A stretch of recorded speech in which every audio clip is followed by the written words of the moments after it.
The Spin-Off Podcast Network. This is Kiwi is back for a brand new season with more inspiring kōrero from special guests including rugby player, father and role model TJ Perenara. My family bring me joy. Rugby brings me joy too, but it's not the same joy as my family brings me. And global dancer and choreographer Kirsten Dodgen. For some reason, people think I'm very intimidating. Listen to the new season of This is Kiwi, brought to you by the Spin-Off Podcast Network in collaboration with KiwiBank. Available now wherever you get your podcasts. This episode is brought to you by Shopify. Forget the frustration of picking commerce platforms when you switch your business to Shopify, the global commerce platform that supercharges your selling wherever you sell. With Shopify, you'll harness the same intuitive features, trusted apps, and powerful analytics used by the world's leading brands. Sign up today for your $1 per month trial period at shopify.com/tech, all lowercase. That's shopify.com/tech.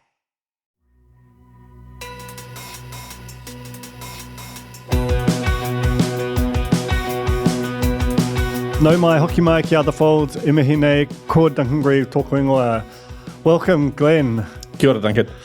So we're going to talk about a few things today. The news out of Australia that Foxtel has received an offer, and might be sold. We're going to talk about the international studio results, which contained a lot of interesting information about the move from cable to streaming and how that's impacting values. We'll talk about probably a small news story that I think actually contains some kind of interesting stuff about where the local media is heading in terms of this is NZME creating a revived Game of Two Halves as a production company for Sky. And we'll end with a little bit of kind of US tech stuff, the completely bonkers video by ex-CEO announcing a lawsuit against advertisers, which is a very chill thing to do. And finally, just a little look at the career of Susan Wojcicki, the former YouTube CEO for 10 years, who died last week. But we're going to start with what might seem an obscure thing, but I think is actually quite instructive and potentially predictive about where the sort of local media ecosystem has been getting to, but particularly what might happen in the kind of the government side, which is the appointment of Graeme Mason, who's the former CE of Screen Australia and the former lead of the Film Commission locally, to chair the Film Commission. Glenn, what did you make of that appointment? Really pleased, actually, to see that appointment. Good pedigree, obviously, previously in New Zealand. But I think some of the things he's done in Australia are really interesting and things that we haven't yet seen in New Zealand. Screen Australia was some of the biggest champions of online content creators and did a lot of work to start to connect them into the big international platforms, which is not something that you've seen a lot of here in New Zealand. So you've certainly seen projects funded that are trying to diversify across platforms as much as possible to reach as much audience, but not specific to actually connecting that online community together in the creative world. Yeah, that's true. I mean, if you look at his CV over time, over say the last 20 years, he's had time at Universal Pictures, he's had time at Channel 4, New Zealand Film Commission, and then Screen Australia. Those are probably the big chunky roles of that period. And that's a big film role, a big TV role, both in the commercial space and then on the kind of state side. So it does suggest that Film Commission, which has been very close to the industry, it's a kind of a restive place that doesn't necessarily often seem happy with either its CV or its CE or its governance. But Graeme Mason was really, really well regarded. Someone I know who knows him well describes him as a deeply pragmatic person, and they were actually alluding to that kind of online creator space. Because when you think about what is happening with our sort of screen stuff, we're talking about it in terms of the established kind of industry as it was 20 years ago, really. You know, like people who are making films and making TV shows, and yes, they're being distributed differently, but there's this big third force, which is online creators, that is actually a big economic force that New Zealand, from an infrastructure perspective, barely touches. I think that's a really interesting, challenging thing, I think, for both the Film Commission and New Zealand On Air, but for the kind of whole industry more broadly, is like there is actually a sector there that you've just never really acknowledged. Yeah, that's right. And I think it's interesting, right, because the way you and I look at what we consider maybe quality content is very different to the way the youth of today. So the expectation of audience is very different depending on what age group you're now talking about. Now, I'm a big fan of, as you know, of cinema and theatrical. But, a lot of the youth today, they don't want to sit down, right, for a 2-hour feature film. They want to, they want to go through the death scroll and capture what they want through that. And so ease of access to content is a big thing for them. So seeing someone come in that's really experienced in connecting those worlds, I think is a really, really, really good thing, because you'd have to argue there is a degree of inevitability on the sort of direction of travel of where we're heading. And I think that government getting ahead of that and starting to build sort of robust policy and programs around that is inherently going to be a good thing for the creative community. I agree with that. And I think as well, it's not like there are hard walls between any of these sectors anymore. And that's why, the fact that Screen Australia is a merged entity, it strongly suggests that the rumours, which I've sort of speculated about on the spin-off and on this podcast, about a merger of at least the Film Commission and New Zealand On Air, they start to gather real kind of momentum. Like, you wouldn't put him in that role, right, unless you're sort of thinking we're going to do this. But as you say, what it really implies is that the if you're going to put him in that role with the experience and his kind of what he's done in his career, you're signaling that we're thinking about screens in the broadest sense and industry in the broadest sense, and that's a small story that actually might be predictive of quite a sea change in how we'll go about this. Yeah, and I think one of the really interesting things is the government sort of considers what it does with media, and we've seen some early sort of statements around that, around the Digital Bargaining Act, etc. But I do think the long-term funding of local original stories is going to be at the centre of policy heading forward, because as audiences continue to fragment, it's going to be harder and harder to reach at scale the way production companies and funders once could. And so they're going to need skills like Graeme's to figure out, okay, how do we make the best use out of the combined resource we have in this country to not only strengthen the production and the creative sector, but also start to attach all of these platforms and legacy businesses together to create something that's really truly sustainable. Because we are, to some degree, the canary in the coal mine here in New Zealand through the subscale issue. So solving that issue for me is at the forefront of consideration for government. You wanted to talk as well a bit about the rebates and what the sort of incentives are then. That's sort of, on some level, it's constantly subject to press releases from the various guilds. I was looking at Melissa Conway, who heads the audio screen, the sort of screen music and sound guild, who've been talking about the lack of alignment of the production rebates with what's available in Australia. That's post-production audio. Relatively a small thing, but it's a system that all needs to work together. This was just last week, and it feels like you could pick, throw a dart and pick a time anytime in the last 12 months, and there'll be some pregnant issue within that. What's your sense of how, and on some level this is always, it's this the incentives here are pretty bad, because as soon as one country moves, every other country looks around and moves with them or moves past them. And if they move past them,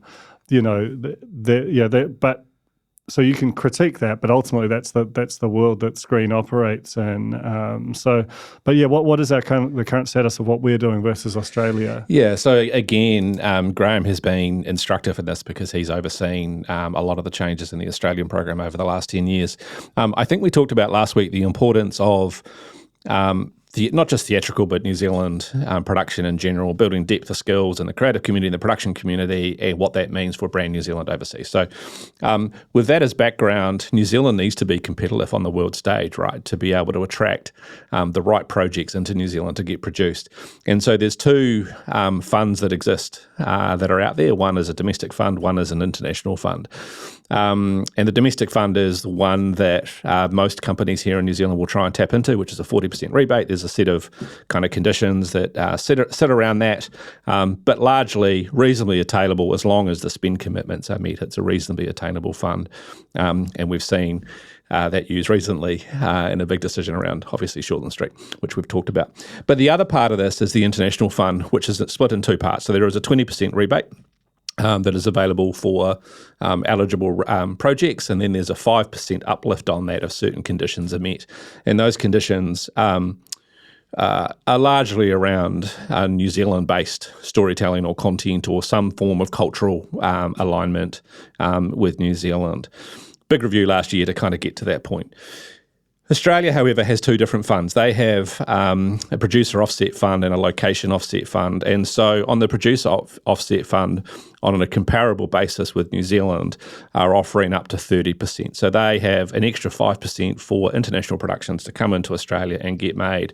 And Australia is a very desirable location as a result of that. And they also have what's called a producer offset, which is similar to the domestic program here with the Film Commission, albeit it's also open to films, feature-length films, and other things. So slightly more competitive. It's doing a good thing for the Australian production sector. You know, during that time, you've seen Disney move and make commitments to Marvel, for example, in Sydney.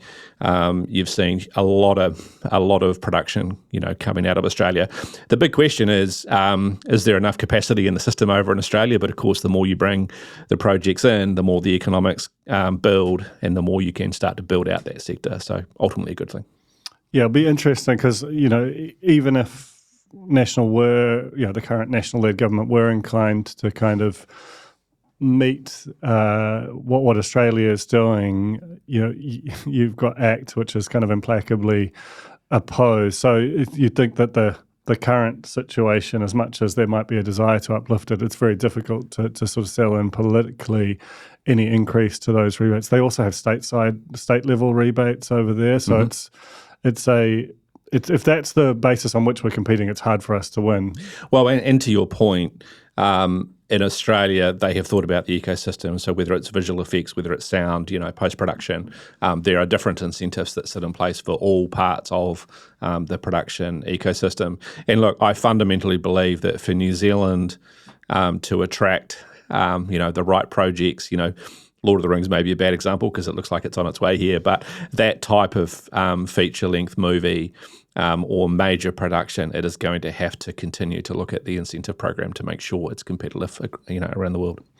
Very true. I mean, so that's on some level about the future of the sort of streaming or distribution multiverse, but in some ways the last week with results from Disney, Paramount, Warner Brothers Discovery, we saw a bit of the, it's not the end of the old system, but some really kind of substantial indications that it is starting to kind of crumble away. Do you want to kind of recap what we saw there?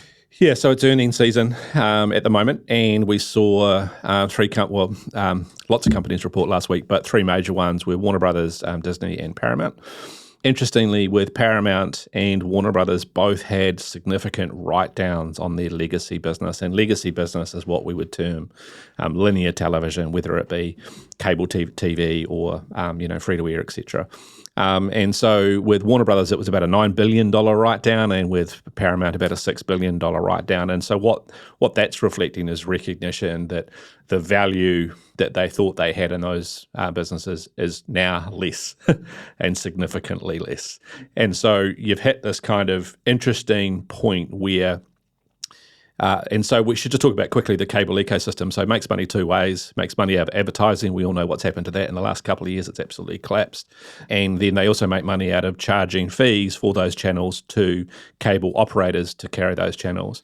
It's interesting, right, as well, just sorry to interrupt, with cable, like the level of penetration in the US was quite extraordinary in terms of the I think it got near 80%, right, in terms of the number of households that were connected up to some form of it. So that's what prompts the scale of those businesses. But when you think about just how good streaming products now, about the price difference, about the way that you can cycle on and off them, though they are sort of starting to work on that with pricing, that just shows and that's come back significantly. I'm not sure what you probably know the current number, but it's the scale of this thing. It's almost like a giant ice shelf which is being held back and is starting to kind of slip into the ocean, and we're just trying to figure out what the ongoing impact of that is going to be for the whole of the media ecosystem, because it's still on a revenue in basis represents just an enormous proportion of the financial side of the media business. Yeah, almost 100% of the margin, right? So what's happening there is, for years, this trend is not new, so we should all, we all know that. But what's happened is that the big companies were able to have inflation in terms of price inflation, in terms of what they charged the cable operators to carry the channels. It's now reached a point where the ecosystem has fallen so far, it's not, there's a question mark over whether they will be able to continue to do that. And you then add on to the collapse of the advertising revenue, and those two reasons are fundamentally why you've seen, I think, the decrease in valuation, or the impairment taken. Interestingly with Disney, right? So Disney, you'd argue, big studio, kind of in the same businesses, but it's also more diversified. It's in other businesses, and theme parks being the big one. Bit of concern around the analyst community around what's happening with theme parks, the inflation, cost of living crisis as it impacts the US, starting to see signs of less people starting to visit parks, and that's been a huge margin and revenue generator for Disney. So a bit of concern all round. It's interesting. Like I went to Disneyland Paris last year, and that expression, sweating the assets, which basically means you're sort of trying to get as much money out of something without spending any money to maintain it as possible.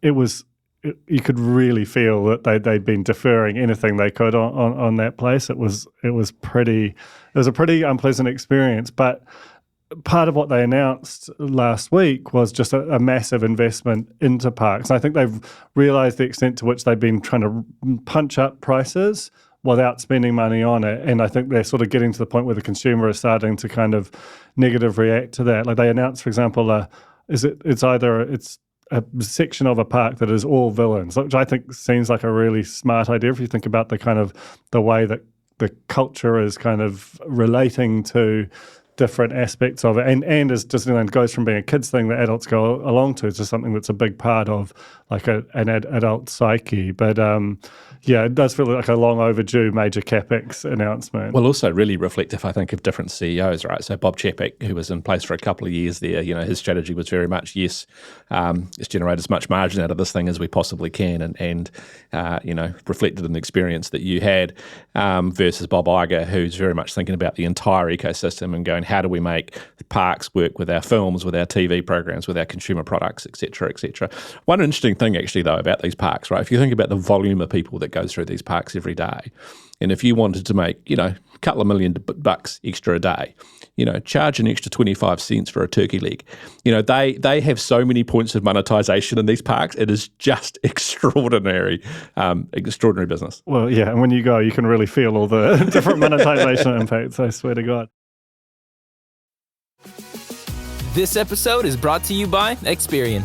Are you paying for subscriptions you don't use but can't find the time or energy to cancel them? Experian could cancel unwanted subscriptions for you, saving you an average of $270 per year and plenty of time. Download the Experian app. Results will vary. Not all subscriptions are eligible. Savings are not guaranteed. Paid membership with connected payment account required.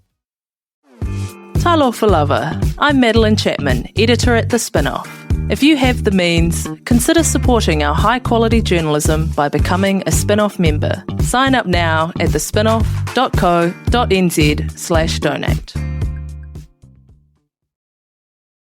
A related story in a way, because when we're talking about Disney, Paramount, WBD, they both create content through their studios and then they put it onto channels which are carried by cable operators. So there's a level of vertical integration. They're sort of gentailers in some respects, to use a local electricity analogy.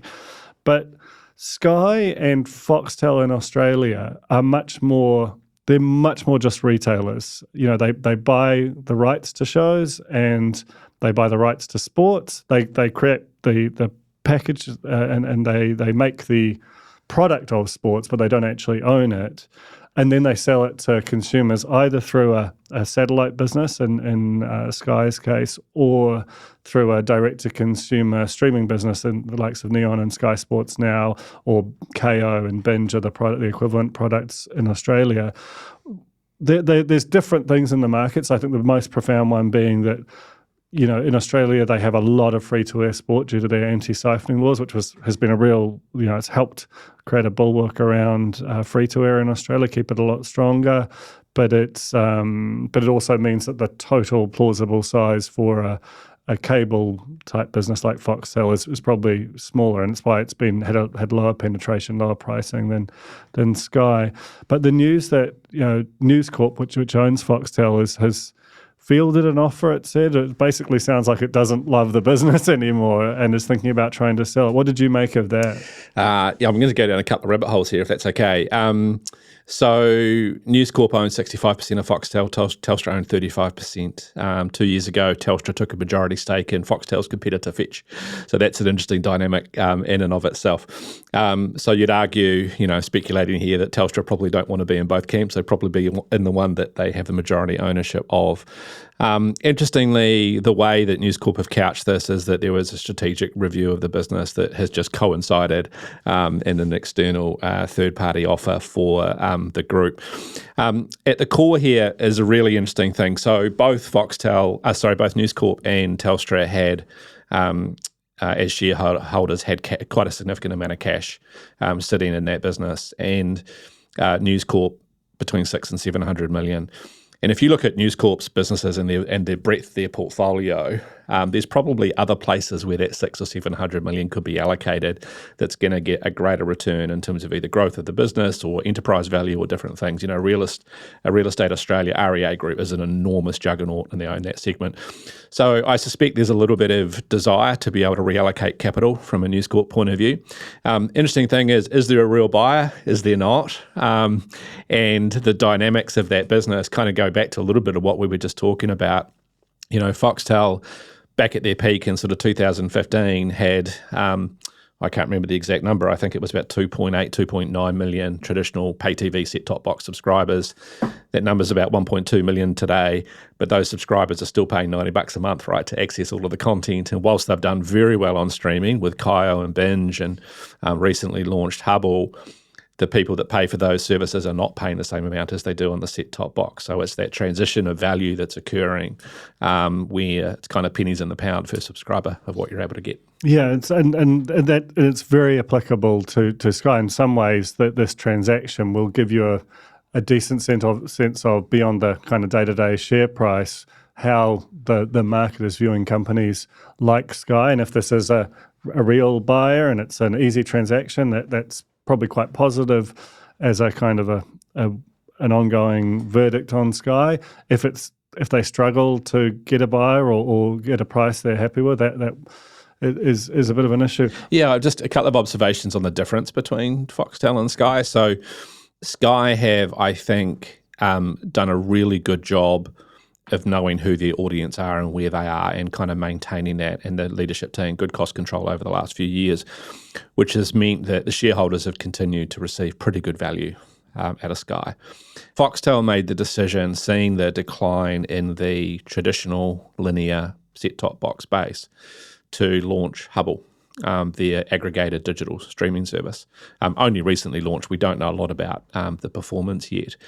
But when inside the company, you've got a choice to make. It's difficult to maintain the growth of both or to maintain both. So you have to pursue one, and typically you would pursue the one that is leading to the future. It's also like it's a heavy cost. Like if you think about what a marginal customer on Neon or KO really costs you very little. Like a a satellite that is connected up that will, like even just connecting a new customer probably takes you months to amortize the cost of install, potentially more than that. Whereas it's just a kind of, it's the most simple exercise in the world with digital, right? Yeah, and so a lot of cost for Foxtel to launch that. We don't know the job it's doing, although they're entering an area that you're starting to see more and more streamers entering, which is the digital bundle. So representing the, kind of replicating the cable bundle of the past to try and reduce churn and hold customers as sticky as possible. We haven't seen Sky to go down this route yet. It's got its Puck product, which is... Yep. Trying to recreate its current system in a digital context, but the bundling, it was a little bit like what Vodafone TV was aspiring to be, but it just didn't really, there isn't really a good local equivalent yet. No, and of course, both companies are very strong and they do hold, very strong position in sport. And so how entertainment plays out in both companies versus their sports strategies, I imagine will be quite different, particularly as on the entertainment front, a lot of those companies are looking to, enter streaming in and of their own right. Yeah, really interesting. Just quickly on Sky, or a couple of notes. One is, I think the Olympics, especially given the fact that it was in probably the worst possible time zone, given the New Zealand team's performance and the general vibe, the amount of conversation that it's driven, I'm really curious to see how that sort of plays out. As it feels like a huge win for them, especially the $35 package to watch the Olympics. I think as a sort of, they'd already paid up front for the rights. There weren't any extra costs associated with that. I think that could be one kind of turn out to be quite a big boost to their earnings, but also as a sort of a way of capturing a big Sky curious customer base. I think as a sort of, this is a big bunch of people that are kind of, they will buy something from Sky. They might not buy it ongoing. They might be vulnerable to churn, but they're, I think that's a really great asset, a really great way of using the Olympics rights to both for an instant bomb of cash, but also potentially for a longer term kind of way of identifying sort of potential future subscribers. Yeah, 3 things for me, Duncan. 1, extraordinary experience. You saw the entirety of the Sky ecosystem come to life. My mum, who lives in Blenheim, a bit elderly, I spoke to her last night. She's been glued to the Olympics on Sky Open, watching the coverage, getting up at 6:30 in the morning, watching whatever she can. So I think capturing both ends of the value scale, really well done. Secondly, I imagine the sponsors and advertisers are incredibly happy the way they integrated their partners into that content. I thought was superb, and it's not easy to do. There is a lot of rules and restrictions around. Really are with those big sporting events. And to your point, what we've seen of buying these shorter term passes, is this going to be a nod to the future to be able to get either short term cash bursts or build acquisition of new audience into different franchises, different leagues for sport potentially. I don't know, but I thought the innovation was great. Yeah, agree.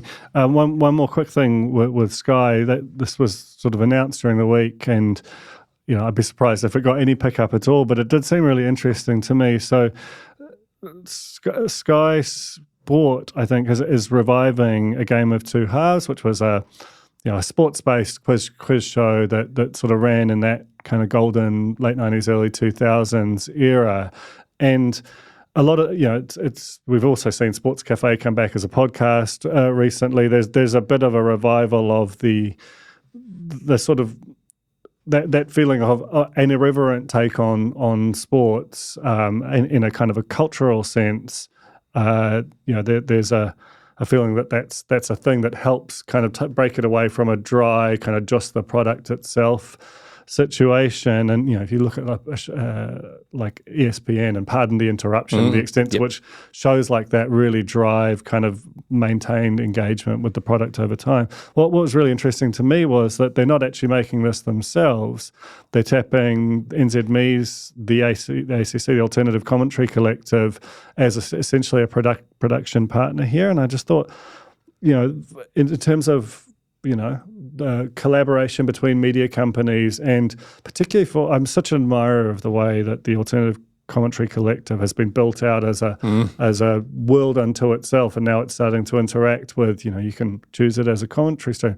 honestly, I don't listen to it like that. That's not how I want my sports. But the way that they have made that into a bit of a juggernaut in that space, to the point where we have more of that than we do traditional sports commentary in a lot of, or sports media in a lot of places, is kind of amazing from an execution perspective. Yeah, I think this is awesome. I love this innovation. First of all, ACC are a revelation in the New Zealand market over the last 10 years. Everything they've done has been absolutely golden. This is really interesting because you've got Sky licensing effectively the format to the ACC. Licensing formats comes with risk. You want to do it with typically, really solid partners, and ACC are a solid partner, but not one without risk in terms of the editorial position, right? So this is really interesting to see how this unfolds. I also think bravo to Sky, because, I've been critical that I think they need more editorial wrapped around their sports, to your point, right, to then build consumer engagement back into the league. So to see them do this, I think is absolutely fantastic. Good sponsor. I'm really interested to see. So they've got the TAB on board with a sponsor. I have a suspicion that they could be a big player in terms of how sports continues to evolve into the future.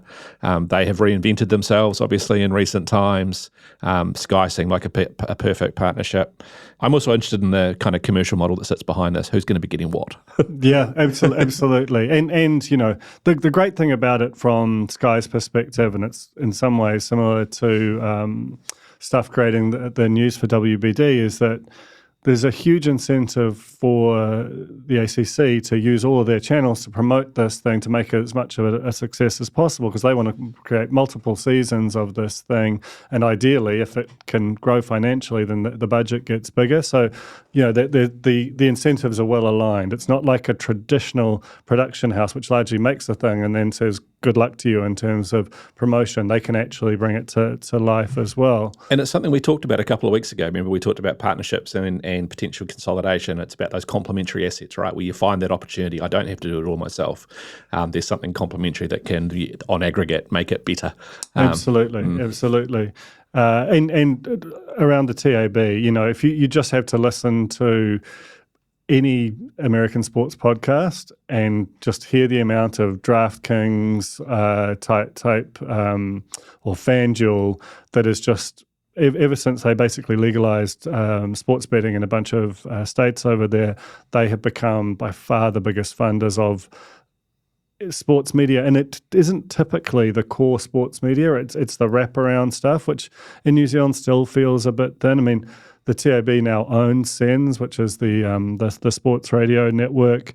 I think since Entain's entered the market, they've basically now effectively own the TAB. You're going to see a huge change in the type and prominence of sports media, and this is basically just a little window into how that's going to play out.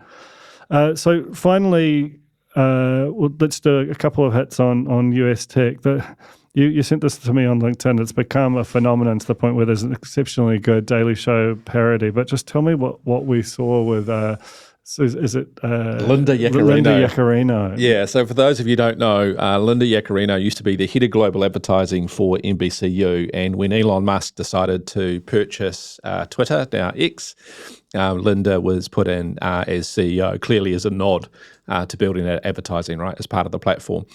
Now, there's been a lot of things happen on the X platform for those of you who have been following, not least of all Elon Musk endorsing or arguably endorsing some anti-Semitic comments, which then had a backlash from the advertiser communities and representative groups who represent advertisers. And there's two of them, the World Federation of Advertisers and the Global Alliance for Responsible Media, who have a lot of advertisers as members. Collectively, it appears, got together to boycott X, which you can completely understand. Advertisers want a brand-safe environment, right? They're very careful around where they place their brands. So they boycotted X.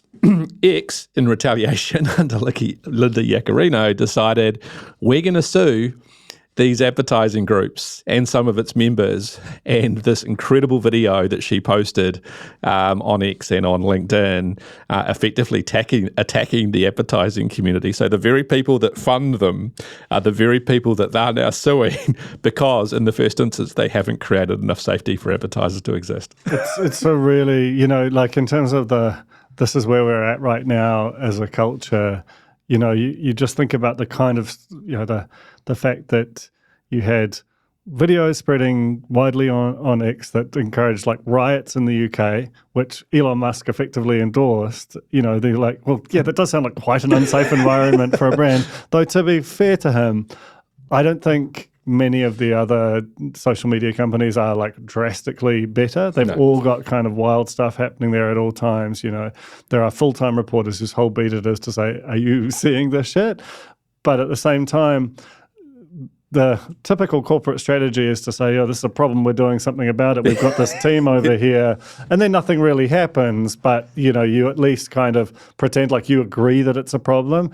Elon Musk and now poor old hostage video Linda Yaccarino is having to, is going to a kind of a legal route, and it's just the idea that is going to result in the advertisers flooding back is just complete. Like, it shows that for all Elon Musk being a total genius of multiple different domains, his understanding of how media and advertising works is like infantile. Oh, and my favourite part is the memes and parodies that have now been created on social media. So for our audience out there, go and have a look. Linda Yaccarino, check it out. The Daily Show version is exquisite. A very different kind of media CEO was Susan Wojcicki, who was she rented the garage to Larry and Sergey, where Google was born. So has been around that company right through. She died last week of lung cancer after a couple of year-long illness. And I have complicated feelings about all the tech platforms, YouTube included, but I do think that if you look at what is fundamental to YouTube's success and the why it feels much more like it has a solid and sort of much more reliable place in the culture than the likes of Instagram, Facebook, TikTok, which are just sort of evolving at pace. And I think in part it's because it genuinely tried to become a place where you could build like a long-term viable business career, or media career with them as a platform and a partner. And that's largely down to very early on, they got into advertising revenue share as a business. And I think that as much as a lot of what happens on YouTube and from a content perspective is naturally a bit chaotic and not as well supervised as I think it should be, I think that fundamental innovation, the fact that she drove that over a long period of time and there was a solidity and a consistency to it as a product when there were a lot of the other things were much more sort of fly by night. I think she deserves real credit for that. Yeah, I totally agree. I think she's one of the unsung heroes. She's not a well-known name in media.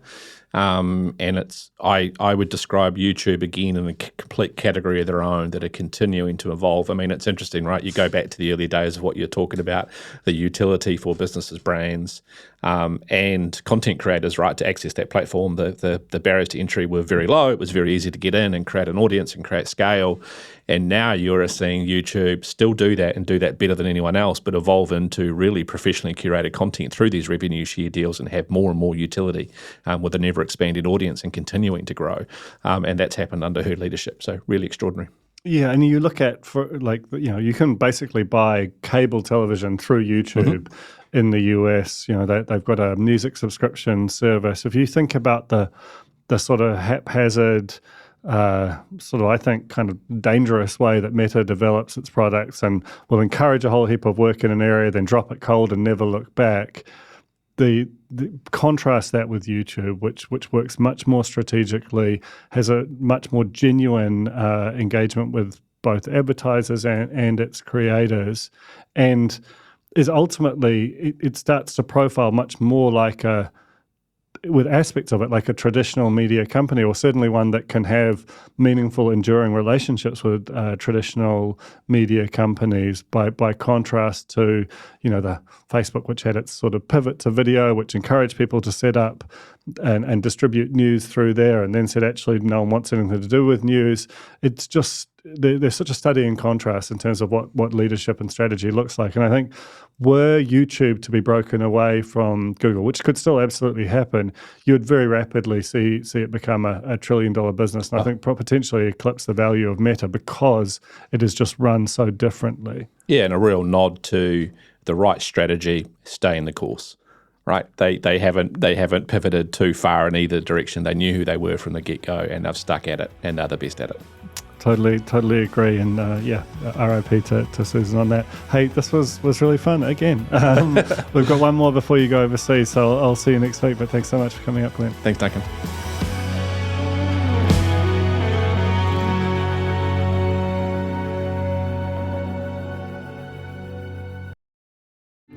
Kia ora, I'm Duncan Greive, founder of The Spinoff. You can help us keep all of The Spinoff's award-winning journalism free for everybody by becoming a member today at thespinoff.co.nz/donate. Are you curious about how business can be better? I'm Simon Pound, and I host Business is Boring, a podcast where I kōrero with some of the most interesting people in entrepreneurship, commerce, and making things happen. Tune in to Business is Boring every Tuesday, brought to you by the Spinoff Podcast Network in partnership with Spark Business Lab. The Spinoff Podcast Network.